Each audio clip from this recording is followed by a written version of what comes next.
Саламатсыздар. Жаңа баштап отырмыз саламат. 5 milyon, 10 milyon. 5 milyon. Kim? Salak. Siz mi? Öte biz tospa bolbayız. Артына отырып. Анда балдар biz үйгө тапшырма диндердин өнүгүү тарыхына кайсы теманы бердик эле, кайсы темага келдик? Ким айтып турат? Сүрдөнбө жашынакай отурабыз, бир четинен бизге бүтүнсүз болуп толкунданып кеттик. Өзүбүз дагы президент келет деп ойлогон эмеспиз. Балдар дагы толкунданып кетти. Ана эч нерседен тартынбай бекемибизди айтып, диндердин өнүгүү тарыхы сабагынан эмнелерди үйрөнүп атабыз. Диндердин өнүгүү тарыхы сабагы эмнени үйрөтөт экен? Аянам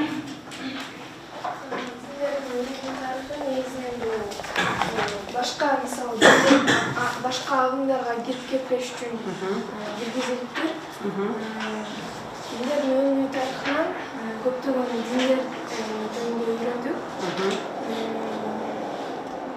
макул отура кой дагы бул сабактын негизги максаты эмне эле? Акмарал.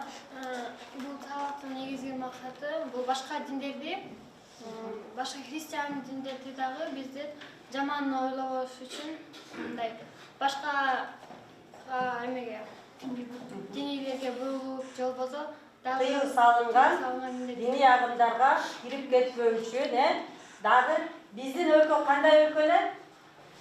эрки эмес. Кандай өлкө? Аскан? Биздин өлкө эркиндик болот, анткени ар бир өзүнүн мамлекетибиз суверендүү, көз карандысыз, демократиялуу өлкө, А динге байланыштырганда кандай өлкө? Мурунку темада өттүк элек го? ислам дини көп таралган. Туура, светтик мамлекетпиз, светтик мамлекет. Демек биз ушул мамлекетте жашап атабыз. Дагы биздин өлкөдө кандай улуттар жашайт эле? Ар кандай улуттар жашайт болот. Көп улуттуу өлкөбүз, канчадан ашык улуттун өкүлдөрү бар деди? 10дон ашык. 10 элеби? 80ден ашык. 80ден ашык улуттун өкүлдөрү жашайт, Ким отуруптур? Билал? Христиандар, буддисттер. Анан эң негизгиси биздин динибиз кайсы? Ислам дини. Мусулмандар жашайт экен, Көбүнчө биздин өлкөдө ушул диндин кайсы өкүлдөрү көбүрөөк жашайт эле? Ислам динин тутунган мусулмандар көп жашайт дегенсе, канча проценттен ашык мусулмандар бар? Бакыт 80-85% биздин өлкөдө мусулман дининдегилер түзөт дегенсе, демек ар бир диндин өкүлдөрү кандай жашашыбыз керек? Кандай жашаш керек? Ынтымакта жашаш керекпиз дагы. Бардык динге бирдей көз карашта, бардык динге бирдей көз карашта карашыбыз. Демек биз кайсы динде болбойлу, биз өз мусулман болгондуктан башка диндин өкүлдөрүнө дагы сый урмат менен мамиле кылышыбыз керек, Биз дин жок мезгилде деле жашап келгенбиз, туурабы? Өзүбүздүн каада салтыбыз, үрп адатыбыз менен жакшы тарбияланып, улууга урмат, кичүүгө ызат деп жашап келгенбиз да, туурабы? Анан биздин ата-бабаларыбыз ушул динди тандап алышкан. Буга чейин деле ислам динин, буддизм диндерин тандап алса болот беле? Болмок. Бирок эмне үчүн ушу ислам динин тандап алды? Анткени бизде ислам динин тандаган себеби анткени биздин биринчиден өзүнүн кыргыздардын өзүнүн окшоштугун карашкан биринчиден. Кандай окшоштук бар экен башка диндерде? Биздин жашоо турмушубуз эмне болгон? Окшош. Туура келген, Ушуга чейин эмнени үйрөнүптүрбүз, эмнени түшүнүптүрбүз, эмнени билиптирбиз, экөөнө суроо беребиз. Эгер жооп бере албаганда кайра өзүбүз жооп беребиз. Анткени биз буга чейин өттүк да ошол темаларды. Анан Эленора, Ислам дининдеги негизги булактар, булар кайсылар? Негизги булактар бул Куран китеби болуп саналат. Ал жакта ар биринин кандай жүрүш керек, адам баласы кандай болуш керек, жана Кудайдын адамга болгон эмеси кандай болот, ошонун баарын маалыматтары ушул жакта жазылган да. Эленора туурабы? Ислам дининин булактары, негизги булактары бул Куран, Сүннөт, Ижма, Кыяс. Бул сабак качан кирди? Быйыл эмес, былтыр сентябрда.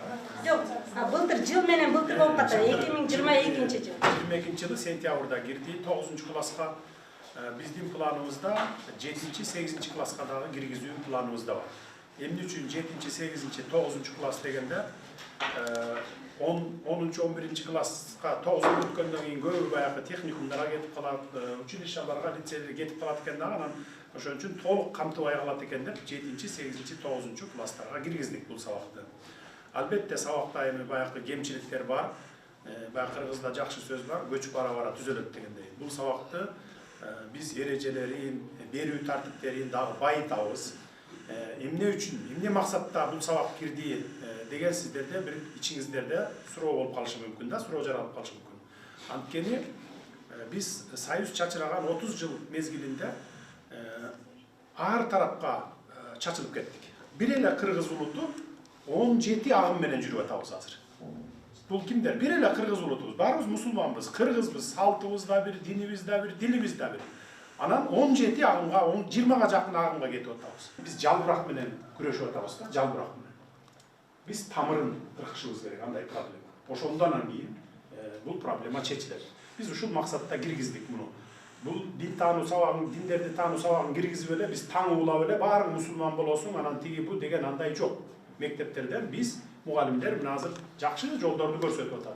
11-ди бүткөндөн кийин ар кайсакка кетесиңер, бирөөңөр окуп кетесиңер, бирөөңөр иштеп кетесиңер, жашоодо кыйынчылыктар болот, жеңилдиктер болот дегенде анан кыйынчылык башына түшкөн балдар, кыздарыбыз деле динге сүйрөп эле алып келет экен. Кел, мына могу жерге келсең, ушул жерде жакшы, мына мондай болот десе эле, анан ал мектептен түшүнүк албагандан кийин, билим албагандан кийин анан ээрчип баягы агымдарга кирип кетип атат балдарыбыз. Көп адамдар Сирияга кетип калып атат, мына согушуп аткан жерлерге. Ушинтип барып эле бир капырларга каршы күрөшүп, ок атсак эле бейишке чыгат экенбиз кийин деген бир мындай кыска түшүнүк, чолок түшүнүктү мээсине тутуп алат экен дагы эле, ошондой жерге келип. Же болбосо капырга караша бирдеме кылсаң, жардырсаң, анан өлүп калсаң сен бейишке чыгасың десе, ошондой бир халк сөздөргө ээрчип алып, ушундай кирип кетип атат. Биз ошон үчүн мына ушул сабакты киргизип атабыз. Эми Кудай буйрса бара-бара эрежелеринде жана сиз баа койбойт деп атпайсызбы? Коюш керек сөзсүз. Сөзсүз баа коюш керек. Анан активдүү болушуңар керек да. 5-6 эле окуучу катышып атат, калгандар аябай пассивный болуп атасың. Окуш керек. Бул азыр бүгүн эртең эле жыйынтыгын берип ийбейт бул сабактын жыйынтыгы. 10 жыл, 15 жылдан кийин берет. 10-15 жылдан кийин берет. Мына силер чыгасыңар, 9-ду бүтөсүңөр, кетесиңер, 11-ди бүткөндөн анан барып, ушу мектепте алган, класста алган билимиңерди карындаштарыңарга, инилериңерге үйрөтөсүңөр. Эне аталарыңар туура эмес жолго кетип баратса, айтасыңар, ай, могу сиз туура эмес жолдо кетип баратыпсыз. Ошон үчүн биз мектепке ушул сабакты киргизип, мамлекеттин саясаты менен бир колеяга салыш максатыбыз. Биз ушуну менен бир жолго салышыбыз керек да. Суроолоруңуздар барбы? Суроолорубуз деле жок, биз мен директорубуз жакын келген быйыл. Bir okul çizgi soru veriyor.